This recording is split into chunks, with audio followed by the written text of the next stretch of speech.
제가 이제 환자분들을 볼 때 여러 가지를 묻곤 하거든요. 뭐 밥은 잘 먹는지, 소화는 잘 되는지, 잠은 몇 시부터 몇 시 자는지, 꿈을 꾸지는 않는지, 자다가 깨지는 않는지 이런 것을 묻고요. 그 다음에 묻는 건 운동을 하는지 이것을 꼭 확인을 합니다. 많은 사람들이 건강을 위해서 운동을 할 것 같잖아요. 그런데 한의원에 내원하시는 환자분들 중에 실제로 운동을 안 한다는 분들이 꽤 많습니다. 이제 그런 분들 중에 농담처럼 저는 숨쉬기 운동만 합니다 라고 표현하시는 분들이 계세요. 그런데 저는 그러면은 그런 분들에게 숨쉬기 운동만 잘해도 운동의 절반은 먹고 들어가는데요 라고 말씀을 드립니다. 그러면 이제 좀 의아한 표정을 짓는데요. 제가 환자분들을 살피면서 몸 상태를 살피면서 체크를 해보면 정말 많은 분들이 제대로 숨을 쉬지 못하고 계신 분들이 정말 많습니다. 그러니까 호흡이 굉장히 짧거나 얕게 이루어지는 분들도 있고요. 그리고 과호흡증이라던가 이런 분들 것 때문에 고생하시는 분들도 있고, 그 연장선에서 제대로 호흡을 하지 못하는 것 때문에 어떤 공황의 상태에 빠지는 그런 분들도 종종 보곤 합니다. 뭐 숨은 그냥 누구나 잘 쉬는 거 아니야? 자연스럽게 쉬는 거 아니야? 라고 말씀하시지만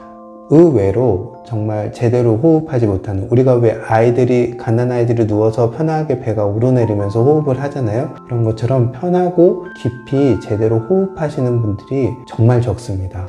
호흡은 자연스럽게 이루어지기 때문에 우리가 잘 인식하지 못하지만 우리 좋은 건강을 유지하고 병을 치료하고 하는데 굉장히 중요한 요소입니다. 만약에 내가 숨을 잘 쉬고 있나 라고 한번 체크를 해보신다면, 호흡이 얕게 제대로 안 되는 분들 같은 경우는 가슴에 좀 답답함을 자주 느끼게 되겠죠. 그래서 이렇게 한숨을 좀 자주 쉬게 된다던가 이런 케이스들도 있을 거고요. 그리고 조금만 빠르게 걷거나 계단을 조금만 올라도 숨이 차서 쉽게 힘들어 하시는 분들도 있을 것이고, 그리고 또 이런 분들 같은 경우는 사람이 많은 공간이나 좁은 공간에 갔을 때 쉽게 가슴이 답답하고 숨이 잘 안 쉬어지는 듯한 느낌을 받는 경우들이 많습니다. 많은 현대인들이 어떤 스트레스로 인한 긴장, 그리고 운동 부족, 그런 것들로 인해서 호흡과 관련된 근육들이 잘 늘어나지를 못하고 있어요. 그리고 우리가 특히나 이제 오래 앉아 있다 보면 이렇게 구부정한 자세가 되잖아요. 이런 구부정한 자세가 되면 호흡에 관여하는 이 가슴 부분, 흉부나 등 쪽의 근육들이 계속 눌리고 있기 때문에 의식하지 않아도 내가 가만히 쉬고 있으면 숨을 쉬면 굉장히 얕고 짧은 호흡들을 많이 하는 경우가 있습니다. 간혹 환자분들 중에는 가끔은 내가 진짜 숨을 쉬고 있는지 안 쉬고 있는지 모르겠다 라고 표현할 정도로 현대인의 호흡이 굉장히 좋지 않습니다. 그럼 숨을 좀 잘 못 쉰다고 해서 큰 문제야? 라고 생각을 하실 텐데요.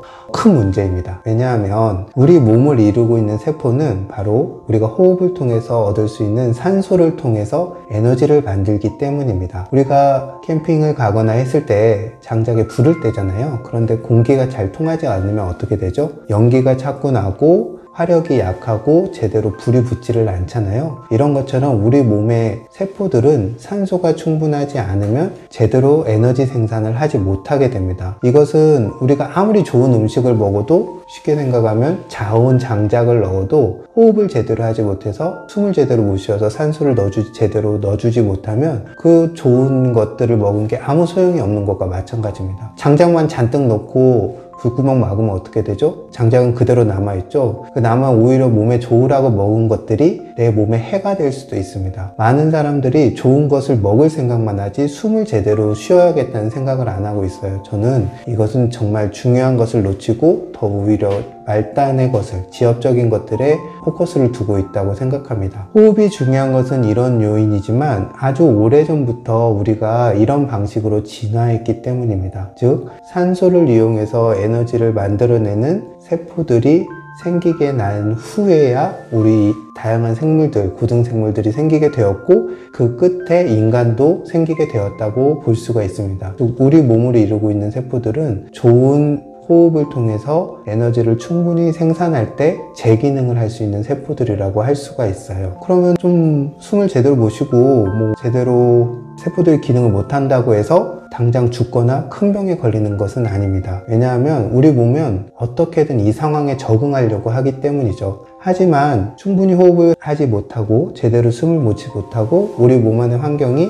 산소가 부족한 일종의 저산소 환경이 되면 우리 몸에 필요한 에너지들이 제대로 생산되지 못하게 됩니다. 에너지가 부족해지면 어떻게 될까요? 세포는 물론 각종 장기의 기능들도 저하되게 됩니다. 그리고 우리가 건강에 굉장히 중요하게 생각하는 면역 시스템 또한 제대로 작동하지 못하게 됩니다. 그래서 저는 환자분들에게 정말 숨을 제대로 쉬어야 되는 거에 대해서 강조를 하는 편이에요. 당연히 걷기와 같은 기본적인 유산소 운동을 권하는 편이고요. 만약에 그 사람이 굉장히 긴장해서 호흡에 관련된 근육들이 잘 움직이지 못한다면 의식적인 이완하는 훈련들을 통해서 호흡에 필요한 몸을 만들 것을 강조하는 편입니다.